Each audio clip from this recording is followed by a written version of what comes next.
আমার জীবন থেকে 16টা বছর কেড়ে নিচ্ছে, আমাকে 16 বছর ধরে কাজ করতে দিচ্ছে না। আমি যেখানেই যাচ্ছি সেখানেই গুতা খাচ্ছি, সেখানেই আমি টর্চারের শিকার হচ্ছি, শুধুমাত্র রেজন রনির কারণে। আসসালামু আলাইকুম। গত 16 বছর ধরে আমি একটা সমস্যা নিয়ে ভুগতেছি। আমি এটার কোনো সমাধান পাচ্ছি না, এবং যে আমার এই সমস্যাটা তৈরি করে রাখছে সে হচ্ছে সম্ভবত বাংলাদেশের সবচেয়ে ক্ষমতাধর ব্যক্তি। মানে সবার বিচার হবে, তার কোনো বিচার হবে না, মানে তার বিচার করার কেউ নাই। সে হচ্ছে ট্রাম্প, নেতানিয়াহু, ওদের থেকেও সে ক্ষমতাধর। তো যাই হোক, আমি পুরো জিনিসটা একটু প্রথম থেকে বলি। গত রোজার ঈদে আমি রেজন রনি ভাইয়ের গ্রামের বাড়িতে যাই। তো এটার ব্যাকগ্রাউন্ড স্টোরিটা পুরোটা ফেসবুকে পোস্ট করা আছে। তো গ্রামের বাড়িতে যখন আমি যাই রোজার ঈদে, আমি জানি যে সে ঈদ করতে মাঝে মধ্যে সে গ্রামের বাড়িতে আসে।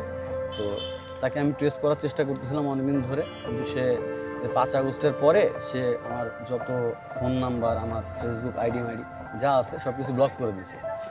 শুধু সে না, মানে সাগর নামে একটা ছেলে আছে যার মাধ্যমে ওর সাথে আমার কন্ট্যাক্ট হইতো। তো সেও সব নাম্বার সব আমার ব্লক করে, তাকে কোনো ট্রেস করতে পারতেছিল না। তো তাকে ট্রেস করার উদ্দেশ্যে তার গ্রামে যায়। তো গ্রামে যাওয়ার আগে ওই গ্রামে হচ্ছে ফরিদ নামে একটা ছেলে আছে, ও হচ্ছে রেজন রনিরই ফ্রেন্ড, ক্লাস স্কুল ফ্রেন্ড ছিল।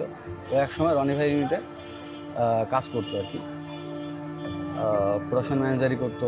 তো আরেকজন আছে জাহাঙ্গীর আঙ্কেল, উনিও হচ্ছে প্রোডাকশন ম্যানেজার ছিল রনি ভাইয়ের ইউনিটে। রনি ভাইয়ের গ্রামে বাড়ি, রনি ভাইয়ের বাড়ির পাশেই বাড়ি আর কি।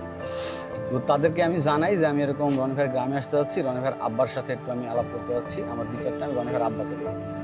মানে আমাদের তো মানে মুসলমান সমাজে এই রীতিটা আছে যে বাবা যতদিন বেঁচে আছে, সে যত বুড়াই হোক সে কিন্তু বিচার করে ছেলে কোনো ভুল করলে। তো ওইরকম একটা আশা নিয়ে আমি মানে যাওয়ার ইচ্ছা পোষণ করি।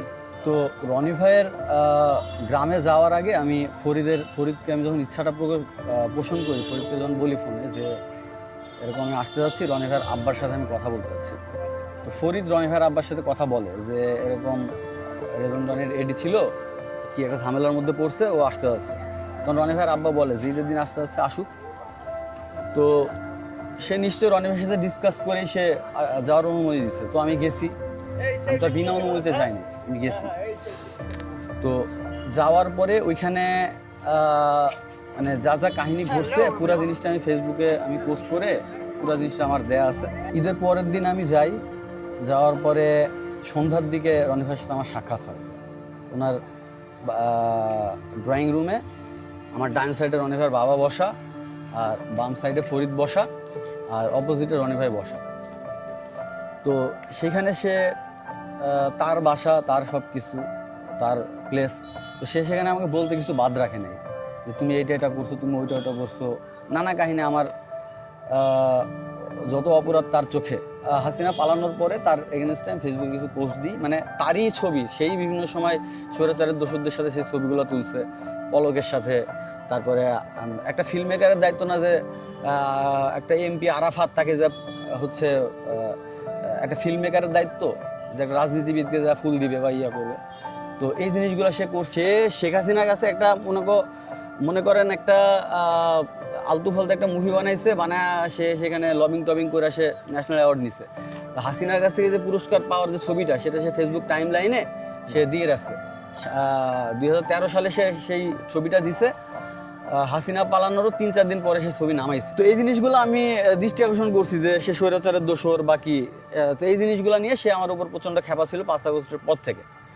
কিন্তু আমার কাহিনীটা তো 5 আগস্টের পরে না, আমি তো তাকে ধরার চেষ্টা করতেছি। আমার কমপ্লেন তো 16 বছর ধরে এটা সমস্যা, মানে সে গুটিবাজি করতেছে, আমাকে এস্টাবলিশ হতে দিচ্ছে না। আমি কোনো কাজ করতে গেলে সে বাধা দিচ্ছে।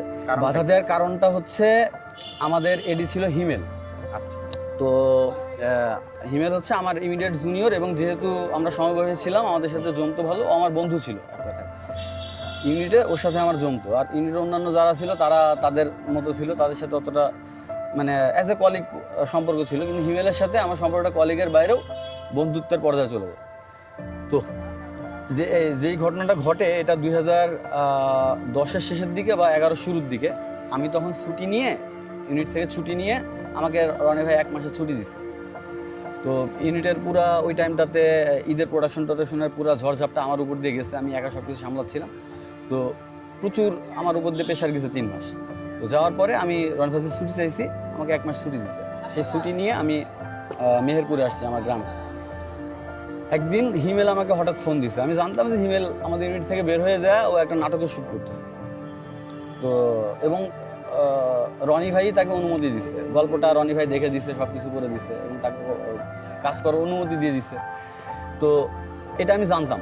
তো হিমেল আমাকে ফোন করে একদিন বলতেছে যে দোস্ত আমার টেপ সেতু আটকায় দিছে, আদিত্য মনিরের এগেনস্ট টাইম ফেসবুকে একটা পোস্ট করছিলাম, এই কারণে সেতু আমার টেপ আটকায় দিছে, এখন আমার টেপ ব্যাক দিচ্ছে না, আমাকে থ্রেট দিচ্ছে যে আমি গেলে আমাকে ধরে মারবে, রনি ভাই এরা সবাই।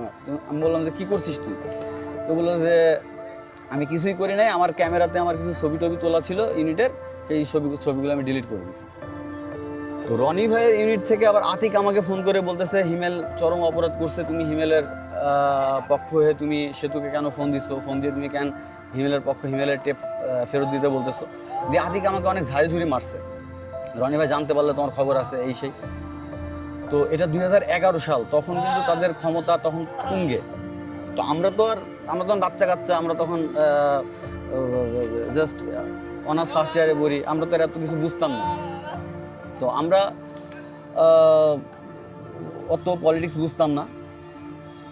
তো হিমেলের সাথে রনি ভাইয়ের কী ঘটছে না ঘটছে এটা আসলে আমার এত কনসার্ন না। আমার কনসার্ন হচ্ছে হিমেল আমার ফ্রেন্ড, সে যদি কোনো ভুল করেও থাকে তাহলে সে সরি বলবে, মাপ চাবে। তার গায়ে তো হাত দেয়া, তাকে আয়নাঘরের মতো করে নিয়ে বন্দি করে টর্চার করা, এগুলো তো আমাদের সাথে যায় না। সেই দিন আমি হিমেল যাইতে যাচ্ছিল না, আমি হিমেলকে পরামর্শ দিছি যে তুই যা, তোর সাথে তোর ওই ফিয়ান্সি, ওর হিমেলের তখন এঙ্গেজমেন্ট হয়ে গেছিলো ওর গার্লফ্রেন্ডের সাথে। তো আমি বলছিলাম তোর ওই মৌকে নিয়ে যা সাথে, আর সাথে আরেকটা লোক রাখিস, তোর ড্রাইভার কাউকে নিয়ে রাখিস। তো হিমেল কিন্তু 3 জনকে সাথে নিয়ে গেছে সেখানে। যাওয়ার পরে হিমেলকে রুমের মধ্যে আটকায়া সে ওর উপর অমানসিক টর্চার করা হয়েছে।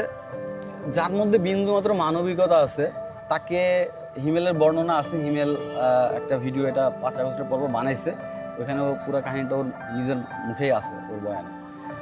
তো আমাকে রাত 3টার সময় ফোন করে আতিক বলতেছে যে এই শুভ তুমি কথা বলো, এই যে হিমেল কথা বলবো তোমার সাথে। পরে হিমেল আমাকে কান্নাকাটি করে বলতেছে আব্বা। আমি বলছি কি হলো, কি বলতেছিস তুই এটা? তো হিমেল বলতেছে যে আতিক বলতেছে যে ওরে দিয়ে সবাই আব্বা বলাচ্ছি, ও আমাদের সবাইকে আব্বা বলবে।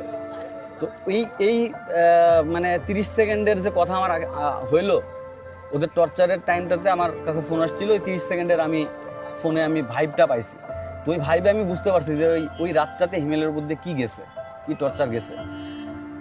গাড়ির ব্যাটারি খুলে নিয়ে আসা, ওর চোখের সামনে সে তার নিয়ে যাচ্ছে, খোলা তার, যে তোর চোখ গেলে দেবো, চোখের মধ্যে অ্যাসিড ঢুকাই দেবো, এই কাহিনীগুলো ঘটছে। তো আপনারা বিচার করবেন যে এগুলো কি মানুষরা করতে পারে। হিমেলের ওই ভিডিওটাতে হিমেল ওটা উল্লেখ করছে, সে হচ্ছে ওইখান থেকে বের হয়ে যায়, সে থানা পুলিশ করছে, থানার কাছে গেছে, কিন্তু থানা উল্টা ওর কাছে টাকা খাইছে, ওর কাছে ওরা উল্টা টাকা খাইছে।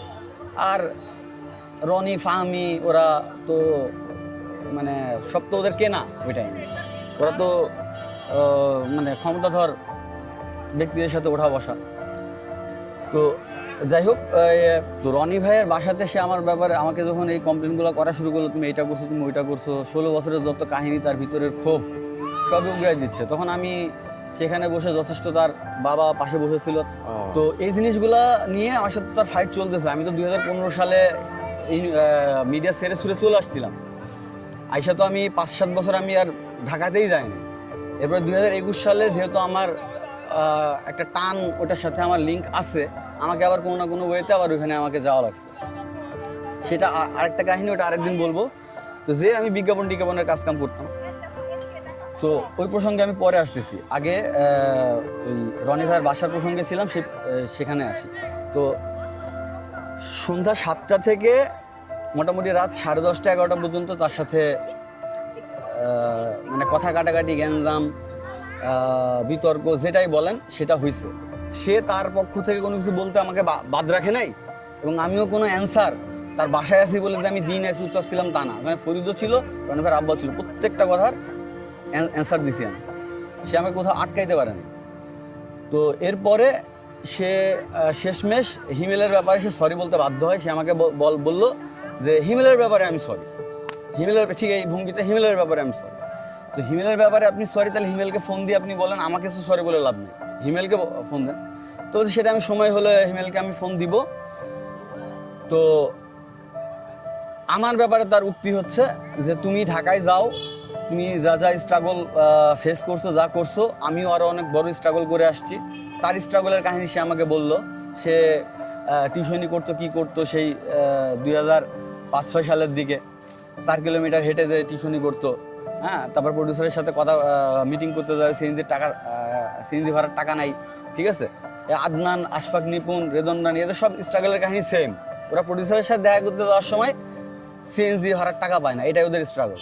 আর আমার যে 16 বছরে কি কি স্ট্রাগল গেছে এটা তার কাছে কোনো ব্যাপার না। সে আমাকে বলতেছে আরও স্ট্রাগল করতে হবে। তো নানা ধরনের সে আমাকে স্ট্রাগল কীভাবে করতে হবে সেই ব্যাপারে আমাকে নানা সে উপদেশ দিল। দেওয়ার পরে সে আমাকে বলল যে তুমি যাও ঢাকায়, যা তুমি তোমার নিজের যোগ্যতায় তুমি একটা কাজ করো, ছোট বাজেটের যে কোনো একটা কাজ তুমি করো, করে আমাকে দেখাও যে তুমি পারো। তা আমি বললাম যে ভাই আমি তো নিজের যোগ্যতাই খুঁজি কাজ, কিন্তু ওই গেলে তো আপনার কাছে ফোন চলে আসে আর আপনি তখন নেগেটিভ কথাবার্তা বলেন, প্রডিউসারটা হারা যায়। তো সে বললো যে না, আমি আর কোনো নেগেটিভ বলবো না, আমার কাছে ফোন আসলে আমি পজিটিভ বলবো। তো আমি বললাম যে আপনার পজিটিভ বলার দরকার নেই, আপনার যদি মনে হয় যে আমি পজিটিভ বলার উপযুক্ত না, আপনার পজিটিভ বলার দরকার নেই, আপনি নিউট্রাল থাকেন, আপনি নেগেটিভ কেন বলবেন? আপনি আমার বস ছিলেন, আপনার কাছে আমি কাজ শিখছি, আপনি যদি নেগেটিভ কথা বলেন তাহলে আমাকে তো কাজ দিবেন না, এটা তো লজিক্যাল না, তাই না? আর আমি যার কাছে কাজ চাইতে যাব সে তো আপনার কাছে ফোন দিবে আগে, বাংলাদেশের মিডিয়া তো খুবই ছোট। তো সে আমাকে নানাভাবে কথা দিল, মানে ফরিদ উপস্থিত ছিল। সে আমাকে বলল তুমি যাও ঢাকায়, আমি কোনো তোমাকে হেল্প করতে পারবো না, তুমি তোমার নিজের ক্যালিবার থেকে তুমি একটা কাজ করো, করে আমাকে দেখাও। যদি আমি মনে করি যে হ্যাঁ কাজটা আপ টু দ্য মার্ক হয়েছে, তাইলে আমি 5 স্টার হোটেলে একটা আমি আমার হচ্ছে রেদনের উপর দাবি ছিল যে ভাই আপনার কিচ্ছু করার দরকার নেই, আপনি শুধু আমাদের ইউনিটের যেই এডিগুলো ছিল, আমাদের কলিগ যারা ছিল, আপনি তো তাদের কাছে পৌঁছাইছেন আমাকে, তারাই তো মার্কেটে মানে দূষিত করছে তো আমাকে। তো আপনি তাদেরকে সবাইকে দাওয়াত দেন, দাওয়াত দিয়ে আমরা সবাই এক জায়গায় হয়ে আমরা একটা পার্টি করি। ফেসবুকে আপনি এই ছবি টবিগুলো দেন, দিয়ে আপনি একটু পোস্ট দিয়ে দেন, হিমেলকে ডাকেন, তাহলে সবাই খুশি হয়ে যাবে। দিয়ে আপনি ফেসবুকে পোস্ট দিয়ে দেন যে আমাদের মধ্যে একটা দূরত্ব ছিল, দূরত্বটা দীর্ঘদিনের দূরত্ব, এটা ভেঙে গেছে, বা এই টাইপের একটা পোস্ট দিয়ে দিলেই আমাদের ঝামেলা ক্লিয়ার হয়। তো সেটা করবে না, সে আমাকে চ্যালেঞ্জ দিল যে তুমি এরকম কাজ করে জমা দাও। তো আমি তো আসলে তাকে দীর্ঘদিন ধরে চিনি, আমার আসলে তাকে বিশ্বাস করতেও মন চায়, আবার আমি বিশ্বাসও পাই না। তো আমি ওই টাইমে একটু কনফিউজ ছিলাম যে তার উপর কি বিশ্বাস করা যায় কি যায় না। তো ফরিদের আবার দীর্ঘ স্টোরি আছে রনিফের সাথে। ফরিদ আমাকে আশ্বাস দিল, বললো যে না, যেহেতু বলছো ওর বাসায় আসছো, যেহেতু বলছে তাহলে আপনি যান, আপনি যায় আপনি ট্রাই করেন। আমাকে ও পার্সোনালি পাশে ডেকে নিয়ে বলছে যে হ্যাঁ ওকে যাইতে বল, আমি হেল্প করব। ফরিদকে এটা উনি পার্সোনালি বলছে যে আমি ওকে হেল্প করবো। এই জন্য ফরিদ কনফিডেন্টলি আমাকে বলছে হ্যাঁ তুমি যাও ঢাকায়। তো আমি ফরিদকে বললাম যে দেখো, আমি যদি এখন ঢাকায় যে এরকম একটা কাজের জন্য দৌড়াদৌড়ি করি, আমার 3 মাসে আমার এরকম খরচ আছে, একটা 50-60 হাজার টাকা খরচ হয়ে যাবে। যদি কাজ কাম না পাই পুরো টাকাটা লস, আমাকে ধার ধুর করে ম্যানেজ করতে হবে টাকাটা। তো ফরিদ বললো না, আপনি যান, কোনো দায়ভার আমি দেখব। এই কথার উপর ডিপেন্ড করে আমি ঢাকায় গেলাম। ঢাকায় যে তো এটা তো ঈদের দিনের কাহিনী। আমি ওর বাসা থেকে না খেয়ে বেরোবো, কিন্তু আমাকে জোর করে খাওয়াইলো দাওয়াইলো, ইয়া করলো, খাবারের টেবিলে বসে অনেকক্ষণ কথা হলো। তো এই যে আপনারা যে ওর এই যে সুশীল চেহারাটা দেখেন না, তো এই সুশীল চেহারার বাইরে যে ওর কি ভয়ঙ্কর একটা চেহারা আছে, তো এটা তো আসলে ওই খাবার টেবিলে খাবার বেড়ে দিচ্ছে তখন তো দেখা পসিবল না। তো ওর এই চেহারাটা আমি দেখতে পাইছি যখন আমি ঢাকায় গেছি। আমি ওর বাসা থেকে আমার বাসায় আসছি, আমার বাসায় এসে আমার আব্বাকে কনভিন্স করে 10-12 হাজার টাকা নিয়ে ঢাকায় গেছি। ও ঢাকায় যাওয়ার আগে আমি করছি কি, দেখেন আমাকে তো গেলে তাদের কাছে যাইতে হবে যাদেরকে আমি চিনি। তো সাইরাজ শাকিলের আলফা এর আগে আমার একটা কাজ হয়েছিল, আমাদের ডায়মন্ড ভাই একটা কবুলার নামে একটা নাটক বানাইছিল, যেটার স্টোরি স্ক্রিপ্ট সব কিছু আমি ডেভেলপ করে দিয়েছিলাম। তো আমার জানা আছে ওদের সাথে যদি একটা কাজ হয়েছে, আমার গেলে আরেকটা কাজ পাওয়ার সম্ভাবনা আছে। তো ডায়মন্ড ভাই আমাকে বললো যে ওদের কাজ চলতেছে, ঠিক আছে, এখন একটা লট চলতেছে, ওরা এরকম 10-12টা প্রজেক্ট করতেছে, আমি গেলেই এখন কাজ পাবো। তো আমি মেহেরপুরের থেকেই ঈদের বোধহয় 10-12 দিন পরে, গত রোজার ঈদের 10-12 দিন পরে, তো আমি ফোন দিছি, আমার স্পষ্ট মনে আছে আমি সাইরাজ শাকিলকে ফোন দিছি।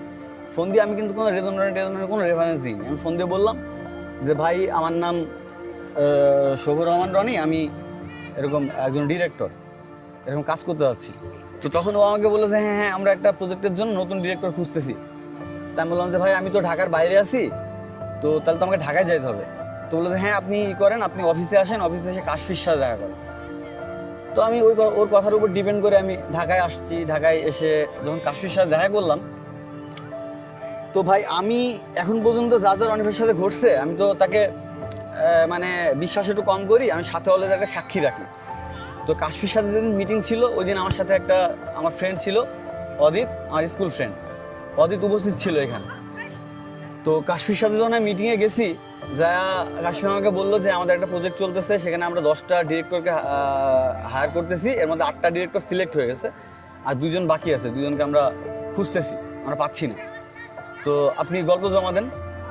তো তখন আমি কাশফিকে বললাম যে আমি তো গল্প জমা দিব আপু, কিন্তু গল্প জমা দিলেই ও কাশফি আমাকে বলতেছে আপনার দেন, আপনার রিজিউমি দেন, আপনার বায়োডাটা দেন, কী কী কাজ করছেন আপনার এক্সপিরিয়েন্স দেন।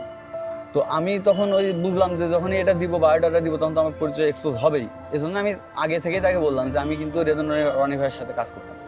তো তখন সে বললো তাহলে তো আপনার বস, আপনি তো এই কাজটা আগে পাবেন। তা আমি তখন একটা হাসি দিলাম, তাচ্ছিল্যের একটা হাসি দিলাম, দিয়ে আমি বললাম যে এখন আমি কি করতে পারি, আমি কি গল্প জমা দিব? তো বললেন হ্যাঁ আপনি গল্প জমা দেন, কিন্তু গল্পগুলো কিন্তু পাস হবে চরকি থেকে, রনি ভাইদের একটা টিম আছে চরকির, ওই যে অনিন্দ ব্যানার্জি যারা আছে ওই টিমটাই কিন্তু গল্প অ্যাপ্রুভ করবে। তো আমি হ্যাঁ সমস্যা নেই, আমার আপনাকে কয়টা গল্প জমা দিতে হবে? তো বললো দেন 4-5টা দেন, এর মধ্যে থেকে আমরা একটা সিলেক্ট করবো। তো আমি বললাম যে ঠিক আছে আমি 4-5টা গল্প দিব, এতেও যদি আপনার না হয় আপনি বলবেন, আমি কত গল্প লাগে আমি গল্প দিব, আমার কাছে গল্পের অভাব নাই, আমি একজন রাইটার। তো ওই যে ওর সাথে মিটিং করে আমি আসলাম, 3-4 দিন মতো ঠিক ছিল, আমি হাই হ্যালো নকটক করলে ও ঠিক মতো আমাকে রিপ্লাই দিত। 3-4 দিনের পর থেকে আমাকে ঠিক মতো রিপ্লাই দেয় না। আমার কাছে সব স্ক্রিনশট নেওয়া আছে হোয়াটসঅ্যাপে, আমি আপনাদের প্রোভাইড করতে পারবো। তো সেখানে সে আমাকে প্রায় 3 মাস সে ঘুরায় সে আমাকে শেষমেশ গল্পই পড়ে নাই। 3 মাস ধরে সে কাশফি, ও নিজেও নাকি একটা রাইটার, ঠিক আছে, সে জাস্ট আমার হাফ পাতার সিনোপসিস, ঠিক আছে, 8-10টা গল্প তাকে দেয়া, এর মধ্যে 2-3টা গল্প আমার কেনা, ঠিক আছে।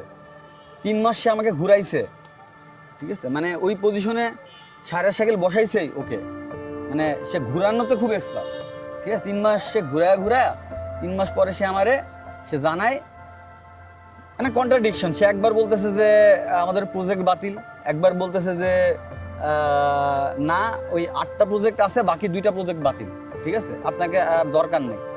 আরেকবার বলতেছে যে আমি তাকে বলতেছি আমার প্রজেক্ট নেওয়ার দরকার নেই, আপনি আমার গল্পটা পড়ছেন? তো সে গল্পেরই কোনো ফিডব্যাক দিতে পারে নাই, আমার গল্প মানে পড়েই নাই। এরপরে আমি তো পুরা বিধ্বস্ত, শেষবারের মতো বিধ্বস্ত। এবার আমি ওই ঢাকায় থেকে অবস্থায় রনি ভাইকে আমি হোয়াটসঅ্যাপে নক করছি, আমার নাম্বার তো ব্লক করা, আমি অন্যান্য ছোটো ভাই বারাদের নাম্বার থেকে নক করছি। সে আমার ভয়েস শুনেই এই তোমার না বলছি তুমি আমার সাথে যোগাযোগ করবা না বলে ফোন কেটে দেয়। আমি তাকে মেসেজে পুরো পাঠাচ্ছি যে ভাই আমার সাথে সাইরাজ শাকিল আলফা এগুলা করছে, ঠিক আছে, সে কোনো রিপ্লাই দেয় না। সে পরে আমি মেহেরপুরে ব্যাক করছি, আমার তো প্রায় 60-70 হাজার টাকা লস, বন্ধু বান্ধবের কাছে আমার ধার বাকি হয়ে গেছে প্রায় 30-35 হাজার টাকা, সেই বাকি এখনো শোধ করতে পারিনি। মেহেরপুরে আসার পরে তারপরে আমার আব্বাকে বলে কয়ে করে আমি কি করব। তখন আমি জাহাঙ্গীর আঙ্কেলের সাথে আলাপ করলাম, ফরিদের সাথে আলাপ করলাম কি করা যায়। তো তারা বললো তোমার আব্বাকে নিয়ে তুমি আর একবার রনির আব্বার কাছে যাও। তো আমার আব্বা সে গ্রামে থাকে, আমি থাকি মেহেরপুরে, আমার আব্বা থাকে জীবননগর, তো সে গ্রামে থাকে। তো তার জন্য এটা অনেক বড় একটা মানে ঝামেলা। সে তার সেই গ্রামের আবাদ পানি গরু ছাগল এগুলো রেখে আমার পিছনে টাইম দিবে। তারপর সে টাইম বের করে, সে মুরব্বী মানুষ, সে অনেক কষ্ট করে ট্রেনে করে আমরা সে রনি ভাইয়ের বাড়িতে গেলাম। সে নানা কাহিনী কইরা সে কনভিন্স করে সে আমার আব্বাকে বললো যে আপনি ঢাকায় যান। আর আমি আব্বাকে নিয়ে রেজন রনির বাসায় গেছি, এটা জানার পরে সে শাহরিয়ার শাকিলকে পাঠাইছে রনি ভাইয়ের গ্রামে বাড়িতে। রনি ভাইয়ের আব্বা আমার আব্বাকে যখন মানে কনভিন্স করতেছে যে আপনার ছেলের সাথে আমার ছেলের কথা হইলে একবার আসছিল, ও তো গত রোজার ঈদে আসছিল, এই কথাবার্তাগুলো যখন ঘটতেছে তখন দেখতেছি কোত্থেকে সাগর চলে এসছে। শাহরিয়ার সাগর চরকিতে কাজ করে রনি ভাইয়ের আন্ডারে। ও হচ্ছে এক্সিকিউটিভ প্রডিউসার। কিসের এক্সিকিউটিভ প্রডিউসার? ও তো ফিল্মের কিছুই জানে না, ওনাকে এক্সিকিউটিভ প্রডিউসার। তো ওরে পাঠাইছে। তো ও এসে আব্বুর হাতে পায়ে চেপে ধরছে, ধরে বলতেছে যে আঙ্কেল এখানে তো রেজন রনি নাই, রেজন রনির অফিসে যাইতে হবে, তাকে পাইতে হইলে তো চলেন, আমিও একজন বাবা, আপনার ছেলেকে নিয়ে আপনি প্রবলেমে পড়ছেন। আমার আব্বু তাদেরকে বলতেছে, তা মানে বাবা তো তার পয়েন্ট অফ ভিউ থেকে সে সেভাবে বলতেছে যে ছেলে এত বয়স হয়ে গেল, এখন ইস্টাবলিশ হইলো না, তার জায়গা থেকে যেভাবে বলা দরকার গার্জিয়ান বাবারা যেটা করে তার ছেলের জন্য, সে কোনো কিছু করতে বাকি রাখেনি। তো তাকে ওইভাবে তারাও ইমোশনালি তাকে বলছে যে আমাদেরও ছেলে আছে, আমরা বুঝি আপনার প্রবলেমটা, আপনি ঢাকায় চলেন, ঢাকায় অফিসে চলেন। তো আমি এটা নিয়ে একটু কনফিউজ ছিলাম, কারণ কয়দিন আগে আপনার হচ্ছে মানে যখন আমাদের ঢাকায় যাওয়ার কথাবার্তা চলে আমার আর আব্বুর প্রথম আলোর অফিসে, তার কয়দিন আগেই আপনার হচ্ছে একটা ভিডিও খুব ভাইরাল হয়েছে, একটা ছেলেকে প্রথম আলোর আন্ডারগ্রাউন্ডে নিয়ে নাকি টর্চার করছে। ঠিক আছে, তো আমরা ভয় পাচ্ছিলাম যে প্রথম আলোর তো রেপুটেশন ভালো না, ওরা তো সারা বাংলাদেশে যেটা করতেছে এটা তো মানে অনেক ক্ষেত্রেই সারা বাংলাদেশের মানুষই গালি দিচ্ছে তাদের। তো ভয় পাচ্ছিলাম প্রথম আলোর অফিসে যাব। তো ঢাকার একটা ফ্রেন্ড আমার শুভ, ও বললো চল সমস্যা নেই, প্রথম আলো টাইম নেই, চল। তো আব্বাকে নিয়ে শুভকে নিয়ে সন্ধ্যা 7টার দিকে চরকির অফিসে গেলাম। তো ওই সেম কাহিনী, রনি ভাইয়ের বাসায় বসে রোজার ঈদের টাইমে আমাকে যে কাহিনীগুলো বলছে, সেম কাহিনীগুলো সে আবার আব্বুকে রিপিট করতেছে। সেখানে তার অফিসে সে সাজায় রাখছে প্রায় 20-25 জন মানুষ। ঠিক আছে, তার মধ্যে আমার ওই পূর্বের কলিগ আতিক, জয়ন্ত, ওরাও ছিল। মানে আমি তাকে দাবি করতেছি যে ভাই আপনি আমাদের কলিগদের সবাইকে ডেকে একটা পিকনিক করে একটা রিউনিয়ন পার্টি করে আপনি আমাদের গ্যাঞ্জামটা ক্লিয়ার করে দেন। আর আমি যেই তার ব্যাপারে অভিযোগ করতেছি যে সে আমাকে 16 বছর ধরে পেশাগত হয়রানি করতেছে, সে শুধু একা না, তার আশেপাশের যত পাল আছে, কুত্তা শিয়াল, সবাইকে নিয়ে আমার উপরে অ্যাটাক করতেছে, অমানসিক নির্যাতন করছে আমাকে 16 বছর ধরে। তো এই যে আমার অভিযোগ, এই অভিযোগটা সে বারবার প্রমাণ করতেছে। এই অভিযোগটা সে তার মানে কোনো ভয়ডরও নাই, কোনো মানে বুদ্ধি আছে কিনা আমি জানি না। আমি যে অভিযোগটা করছি সেই জিনিসটা সে বারবার প্রমাণ করতেছে। সে 20-25 জন যাদের সাথে আমার পার্সোনাল কোনো ক্ল্যাশ নাই, তাদেরকে সে সেখানে আমার এগেনস্টে উপস্থিত রাখছে। মানে দেখে ওই অফিসে যখন ঢুকলাম মনে হচ্ছে তারা আমাদেরকে মারার জন্য রেডি, এরকম একটা ব্যাপার। কিন্তু সবার চেহারাই সব চকলেট বয় পোলাপান, ওরা চরকির অফিসে কাজ করে, ওরা তো এইগুলো কিছুই জানে না, কিন্তু ওদেরকে নিজের পক্ষ নিয়ে বসায় রাখছে। তো তাদের সবাইকে সামনে নিয়ে সে সেই পুরানো কাহিনী পেঁচাল আবার পারা শুরু করলো যে আঙ্কেল আপনার ছেলে এগুলা করছে, এই করছে, নানা কাহিনী বলা শুরু করলো। আমি তাকে বলতেছি ভাই এগুলো তো আপনার বাসায় বসে এগুলো সমাধান হইলই, আপনি তো আমাকে বললেনই, আপনার আব্বার সামনে তো এগুলো নিয়ে একবার কথা হইলই, আবার আপনি এগুলো কেন তুলতেছেন, আপনি পরের আলাপে যান। সে আমাকে বারবার থামায় দিচ্ছে, বলছে আঙ্কেল আমি উঠে যাবো, কিন্তু আপনার ছেলেকে কথা বলতে মানা করেন, আমি পুরো কাহিনীটা বলবো সবাইকে। পুরা কাহিনী সে তার নিজের ইচ্ছা মতো সে বললো। বলার পরে এক পর্যায়ে তার অ্যারোগেন্স সেটাও সে লুকাইতে পারে নাই। সে বলতেছে যে আঙ্কেল আমারে এরকম আপনার ছেলে এরকম আমাকে আমার ছবি পোস্ট করে হাসিনার সাথে আমি ছবি তুলছি, আমি তো ন্যাশনাল অ্যাওয়ার্ড পাইছি, সেই ছবি তুলছি, এখানে আমার কি দোষ? সে বইলা পলকের সাথে ছবি তুলছে, সে এগুলো জাস্টিফাই করার চেষ্টা করতেছে। তো এক পর্যায়ে সে বলতেছে যে সে এটাও বলতে বাদ রাখতেছে না, সে এটা বলতেছে যে ডক্টর মোহাম্মদ ইউনূসকে তারা বসাইছে ক্ষমতায়, প্রথম আলো তাদের সিন্ডিকেট বসাইছে ক্ষমতায়। আসিফ, নাহিদ, সারজিস এরা সকাল বিকাল তার সাথে চা খায়, পুলিশ, আর্মি এগুলো তাদের অফিসে এসে প্রোটেকশন দেয়, ঠিক আছে, এগুলো তো তাদের নিজেদের লোক। তো তার ক্ষতি করার কেউ নাই, বা তাকে তার বিচার করার আসলে বাংলাদেশের বুকে কেউ নাই, সে এই জিনিসটাই বারবার বলতেছে। তো এক পর্যায়ে যখন সে কি একটা কাহিনী যেন বর্ণনা করতেছিল, ওটার ফাঁকে আমি একটু নিচু স্বরে বলে ফেলছি, ভাইয়া প্লিজ মিথ্যাচার করেন না, প্লিজ মিথ্যা বলেন না। এটা যেই বলছি তখন 10:30 মতো বাজে, প্রায় 2-3 ঘন্টা পার হয়ে গেছে। সে উঠে দাঁড়ায়া, ঠিক আছে, মানে চিল্লা চিল্লি করে পুরো অফিস মাথায় তুলে সে বলতেছে, আপনার ছেলের এত বড় সাহস আঙ্কেল, আমাকে বলে যে মিথ্যাবাদী, আমার অফিসে আমার লোকজনের সামনে আমাকে মিথ্যাবাদী বলে। চিল্লায় সে শাহরিয়ার সাগর, ও আয়শা, ও ওই দূরে বসেছিল, ও ছুটে চলে আসছে আমাকে মারবে, ঠিক আছে, পিটাবে। আর আতিক, জয়ন্ত ওরা দেখলাম যে ভালোই, ওরা শাহরিয়ার সাহিলকে ঠেকাচ্ছে, ওরা আমাকে প্রোটেকশন করতেছে। পরে আসলে অফিসের সবাই তো খারাপ না, যারা যারা ভালো ছিল ওরা আমাদেরকে সেভ করে পরে অফিস থেকে বের করে দিল, অফিস থেকে ই করে দিল। অফিস থেকে বের হওয়ার সময় দেখলাম যে ওর আবার চেহারা চেঞ্জ হয়ে গেল। আমার আব্বুকে কোলাকুলি করে ইটি জরা টরা ধরে বলছে, আঙ্কেল আপনি আসলেন, আপনাকে আপ্যায়ন করতে পারলাম না, এই সেই, মানে ওর চেহারা চেঞ্জ হতে 2 সেকেন্ড টাইম লাগে না, ঠিক আছে, এই মানে ডাবল ফেজ হলে যেটা হয় আর কি। ওইখান থেকে চলে আসলাম, আসার পরে আমার মনে হইলো যে এটা নিয়ে তো একটা যে কাহিনীটা ঘটলো এটা তো জিটিমিটি করা দরকার, একটা লিগ্যাল একটা নথিতে, সরকারি একটা নথিতে এটা জিনিসটা ডায়েরি হয়ে থাকা দরকার। অথচ এই রেদন রানী সে মদ ছাড়া সে শুটিং করতে পারে না, মিডিয়ার সবাই জানে সে মদের গ্লাস ছাড়া সে শুটিং করতে পারে না। সে সকাল 9টা থেকে রাত 3টা পর্যন্ত সে মদ পান করে শুটিং করে।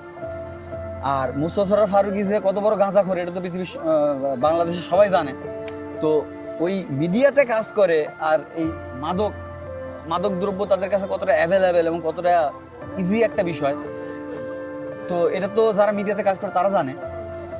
সেখানে আমার আব্বু, যার কোনো মিডিয়ার সাথে কোনো লিঙ্ক নাই, কিছু নাই, তারে সে এমনি ভয়ে গেছে, সে প্রথম আলোর অফিসে তাকে পাশের রুমে ডেকে নিয়ে থ্রেট দিচ্ছে যে আপনার ছেলেকে এরকম মাদকের ইয়াতে কিন্তু চালান করে দিবে, এই করবো। তো এগুলো আমার জিডি করা লাগবে। তখন আব্বু বলছে যে না, জিডি করা লাগবে না, ওরা অনেক ক্ষমতাধর, ওদের অনেক টাকা পয়সা, আমি পারবো না ওদের সাথে, আমার কাছে তো টাকা পয়সা না। তো আব্বু আমাকে নিরুৎসাহিত করলো, কিন্তু আমি তো আসলে ভয় পাই না এসব 2 টাকার দালালকে। তো আমি করছি কি, এসে মেহেরপুরে আমার ডিসি অফিস বরাবর একটা স্মারকলিপি জমা দিচ্ছি। তো স্মারকলিপিটা আমি স্ক্রিনে দেখাচ্ছি। তো এই স্মারকলিপিটা জমা দেওয়ার পরে, এই স্মারকলিপিটা আমার এক ফ্রেন্ড আছে বাপ্পি, SNLI বাপ্পি, ও হচ্ছে ফার্মি ফায়ার এডি ছিল। তো ওকে আমি এরকম স্মারকলিপিটা কথায় কথায় দেখাইছি, ও আবার কোন সাংবাদিকদের দেখাইছে। দেখানোর পরে এটা ওই রেদন রানীর একটা শত্রু সাংবাদিক আছে মিডিয়াতে, শফিক আল মামুন, প্রথম আলোতে চাকরি করতে এক সময়। তো রেদন রানীর গার্লফ্রেন্ড এখন বর্তমানে যে সাদিয়া আয়মান, ওই সাদিয়া আয়মানের একটা কি জিনিস শুট করে একটা ভাইরাল করে দিয়েছিল, দেওয়ার পরে ওর চাকরি চলে যায় প্রথম থেকে। রেদন রানী ওর চাকরিটা খাওয়া দেয় আর কি। তো সে শফিক আল মামুন বা কার কাছে বোধহয় আমার এই কপিটা, স্মারকলিপির কপিটা ও পাঠাইছে, দিয়ে সে করছে কি এটা মিডিয়াতে কার কাছে দিয়ে এটা ভাইরাল করে এই সাংবাদিকদের মধ্যে এটা ছড়াই দিছে।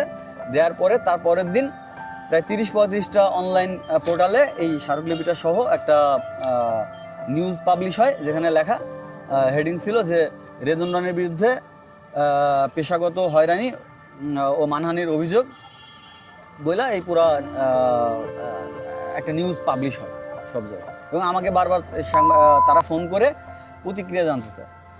তো আমি তাদেরকে উল্টা প্রশ্ন করে, আপনারা আমার প্রতিক্রিয়া জানতে না চেয়ে আপনারা রেদন রানীর প্রতিক্রিয়াটা জানতে চান। তো তারা বলছে না, সে কোনো মুখ খুলতেছে না। তো তখন আমি বললাম যে হ্যাঁ, সে তো মুখ খুলবে না, সে তো গর্তে, সে হচ্ছে গর্তের মধ্যে বসে যতটুকু মুখ খোলা সম্ভব ততটুকু মুখ খুলবে।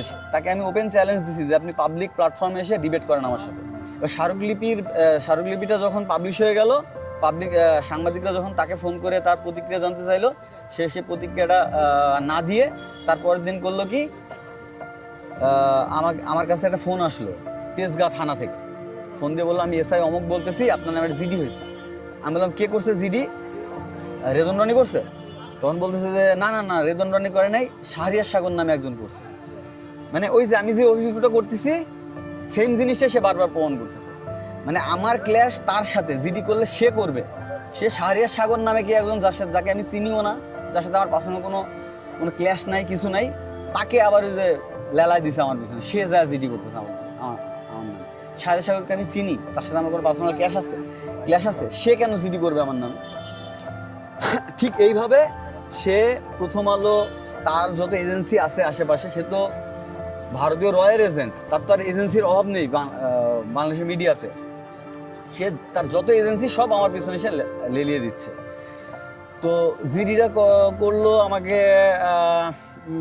এসআই ফোন করে বলতেছে যে আপনি আপনার গার্জিয়ান নিয়ে আসেন, আমরা দুই পক্ষকে এক জায়গায় বসে মিউচুয়াল করাই দিব। তো আমি আব্বুকে এটা শেয়ার করার পরে আব্বু বলতেছে যে না, যাওয়ার কোনো অর্থই হয় না, ওরা তো টাকা খাবে। তো আর ওদের অনেক পাওয়ার, ওদের টাকার সাথে আমরা পারবো না, তুমি বাবা বাদ দাও এসব।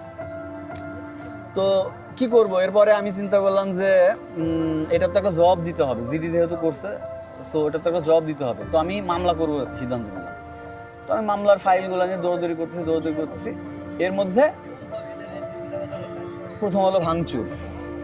ওই রেদন রনি যেই সিটে বসে মিথ্যাচারগুলো করছে আমার আব্বুর সাথে, ঠিক আছে, যেই সিটে বসে সে অহমিকা দম্ভ সে দেখাইছে, ঠিক আছে, আমার চোখের সামনে আমি দেখতে পেলাম সেই সিটের উপর দাঁড়ায় পাবলিক ভাঙচুর করতেছে, ঠিক আছে। আল্লাহর বিচার তো হচ্ছে, অল্প কিস্তিতে হইলেও তো হচ্ছে। তো আমি আশাবাদী এটার বিচার হবে। মানে কনভেনশনাল আদালতে না হইলেও টাকা পয়সা দিয়ে হয়তো আদালত, পুলিশ প্রশাসন কিনে নিতে পারবে, জনতার আদালত তো টাকা পয়সা দিয়ে কিনতে পারবে না। তো আমি এখন জনতার আদালতে বিচার দিচ্ছি, ঠিক আছে। আমার এই ভিডিওটা করার উদ্দেশ্যই এটা, যে মানুষের জনগণকে জানানো যে আপনারা যাদেরকে সুশীল ভাবেন তাদের আসলে ব্যাকগ্রাউন্ড যে ফেসটা, সেটা যে কতটা কুৎসিত হইতে পারে সেটা আপনারা আসলে হয়তো কল্পনা করতে পারেন না। তো আছে ভিতরের আরো বহু কাহিনী আছে যেগুলো বলবো, এক ভিডিওতে সব বলা সম্ভব না। কেবল মুখ যেহেতু খোলা শুরু করছি, সামনে আরো অনেক কিছু দেখাবো, অনেক কিছু দেখতে পাবেন। তো এখন আমি যেটা চাচ্ছি সেটা হচ্ছে যে আমার আসলে রুচি উঠে গেছে। আমার এই সিন্ডিকেট নির্ভর, এই ভারতীয় প্রোপাগান্ডা নির্ভর, এই কুসংস্কৃতি, কুকালচার, এই কালচারাল ফ্যাসিস্ট, এদের মধ্যে থেকে আমি যে ধরনের টিম ডিজার্ভ করি, আমি যে ধরনের গল্প বলতে চাই, আমি পাচ্ছি না। আমি আসলে অভাব দেখতে পাচ্ছি, এই ধরনের লোক আমার দৃষ্টিতে নাই মার্কেটে। তো এটা আমি জনগণকে জানাতে চাই। আমি নেক্সট আমার পার্সোনাল ইউটিউব চ্যানেল বা আমার ফেসবুক লাইভ থেকে হোক, ফেসবুক প্রোফাইল থেকে হোক, আমি নেক্সটে আমার গল্পগুলা, আমার প্ল্যানগুলো, আমার আইডিয়াগুলো, এগুলো আমি শেয়ার করব। আমি এখন থেকে প্রত্যেকদিন আসবো, এসে আমি এগুলো শেয়ার করব। আমার যে ফুল প্ল্যানটা, আমার ফিউচার প্ল্যানটা, এগুলো আমি দর্শকের সাথে শেয়ার করবো। আমি বিশ্বাস করি যে আমি যে ধরনের কাজ করতে চাই, যে গল্পগুলো বলতে চাই, এগুলা শুধুমাত্র যে দর্শক ইন্টারেস্টেড হয় বাংলাদেশের, তাহলেই আমি এগুলো বানাতে পারবো। তাছাড়া যারা এখন কনভেনশনাল, যারা যেসব প্রডিউসার আর্টিস্ট যারা আছে, তারা কেউ এই ধরনের গল্প নিয়ে কাজ করতে হয়তো খুব একটা ইন্টারেস্টেড না। তারা হচ্ছে ভারতীয় ইম্পোর্ট করা যে প্রেসক্রিপশন, যেসব প্রেসক্রাইব যেসব গল্পগুলো আছে, তারা এগুলো নিয়েই থাকতে যাচ্ছে। তো আমি আসলে ওয়ান কাইন্ড অফ হাল ছেড়ে দিছি ওদের উপর থেকে। আমি যেহেতু আমাদের সব কিছুর যত রাজনৈতিক ক্ষমতার উৎস বলেন, আর আমাদের এই সাংস্কৃতিক জগৎটা বলেন, সব কিছু কিন্তু দর্শকের উপর, জনগণের উপর ডিপেন্ড করে, ঠিক আছে। তো আমি জনগণের কাছে ফেরত আসছি, আমি জনগণের কাছে বিচার দিচ্ছি। জনগণ যদি চায় তাহলে আমি ফিল্ম মেকিং করবো, আর জনগণ যদি না চায় তাহলে আমার আসলে ওই ভিতরের ওই ক্ষুধাটা নাই আগে যেরকম ছিল। আপনারা দর্শক, আপনারা যদি পারেন বিচার করবেন, আর নাইলে কি শেষ বিচারের মালিক যে আছে তার কাছেই বিচারটা দেয়া থাকলো।